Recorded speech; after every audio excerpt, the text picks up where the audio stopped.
required 100 years, and also here high temperature, high salinity, and so on. And where we made a special design, you can show here. The zones where we have the problems is in the wet dry zone here, where we have chloride accumulation at the outside, where we have the changing water level. And then if the water is penetrating through the diaphragm wall, we have it at the inside of the stations, where the water comes through with the chlorides, the water evaporates, the chlorides will accumulate. And in these zones we used stainless steel, the green one, and in the other zones we said we will allow carbon steel. This was a very economic design for this dubometer. And this is the guidance which I can recommend, which has been elaborated in Scandinavia on the use of stainless steel. You can get it from us, or you can get it from this society. And it was Steen Rostam, a former colleague of ours here, who was heavily involved in this. Yes. Now I will skip this because these are some other measures for the avoidance approach, scaffolding prevention and steel fiber. We will come back to this later. But here, this is what I want to say. It was also Steen Rostam who invented the service life certificate here. And the reason is that you and I know that design quality is only visual thinking. Real quality is determined during the execution and not here in our office. The modeling cannot be so sophisticated. Outside it will change. And therefore it's important that the decisive quality parameters of concrete structures will be documented for at handing over to the client in such a birth certificate. And the idea has been taken over by the FRB model code. The FRB model code, which has been presented in Washington this year, defines a certificate. And within FRB Task Group 5.10, Food Life Management, we have the task to elaborate such a service life certificate. And the first interims report was presented by Mike, the task leader, during this FIP Congress here in June. Yeah, this is the original certificate. You know this. This is actually Mike's. But how does it look like for concrete? And I will show the first draft which we have presented. You have, of course, to identify the structure. You have to identify the environmental exposure. You have to describe it here. The next thing, you have to define the deterioration. And here the important input parameters. Again, here the chloride migration coefficient and the cover. And then you have to go out to your structure and to fill in this decisive parameters. The surface concentration, if it's available, the C0, this is the initial chloride content of the concrete, the cover, and of course the chloride migration coefficient. And let me conclude with some remarks. How realistic are all these service life calculations? And this figure is also from Steen Rostam, a figure which we always use, shows you very simple what it means with regard to the cover. Let us see the designer assumed a service level 100 years.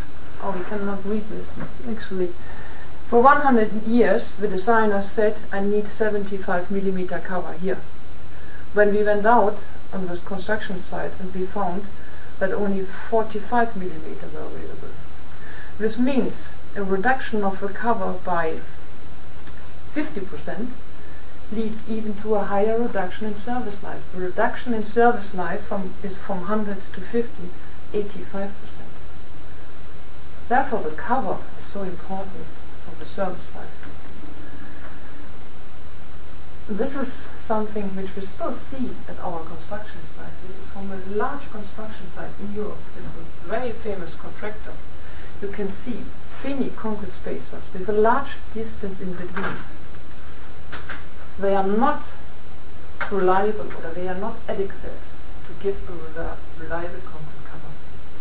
These spacers are not robust enough and cannot be fixed to reinforcement. This situation is not at all acceptable, but it happens. Also, the type of the spacer is very important. We have a bridge here in Norway where we found a lot of damages at a certain point, and it turns out it was just beside a plastic spacer. And the reason is that the plastic spacer have a different temperature coefficient compared to concrete. It's 10 times higher. This means in the winter time, plastic spacer contracts more, 10 times more than the surrounding concrete. This means we have a space actually now between the concrete and the plastic. And this means an excellent path for the chloride to come directly in from the outside to the river. And therefore, we do not allow at all plastic spacers for structures in aggressive environments. We only allow concrete or mortar spacers. The only exceptions are piles, where we allow at the moment these wheeled piles, the wheel used in plastic. But normally only concrete. So let me conclude.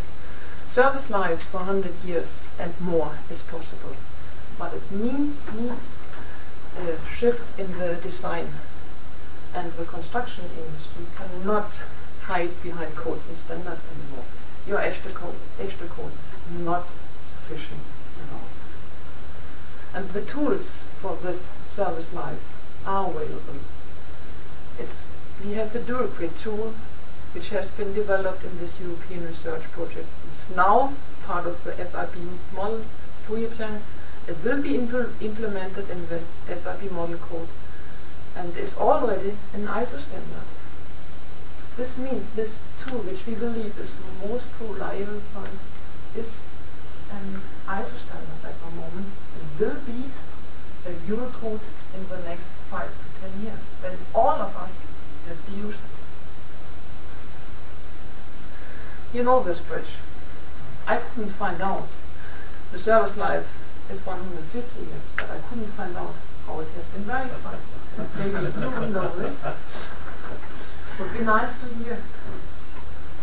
But I heard for some 2 weeks ago from a colleague from me that there is a change coming in now. In Florida, there is this famous Miami Port Tunnel, where 100 years of service life are required. And the first time, the DOT, Department of Transportation in Florida, prohibited the use of the Life 365 because they are aware of that it was supported by the industry, and they do not allow corrosion in this at all. And for that project, it's not a project of COVID. It's unfortunately some of our competitors. The FIP bulletin model is implemented. But we believe we have this model here available, and we believe that the Eurocrit model is the most reliable tool available, at least according to our experience, and it has been verified also at existing structures. This is the last picture showing this. Our last project. This is Messina Strait Bridge in Italy, where the client, and not only the Dutch people are required 200 years, now the Italian as well, 200 years of service life. And in that case, we also have a combination of partly stainless steel and carbon steel with the thick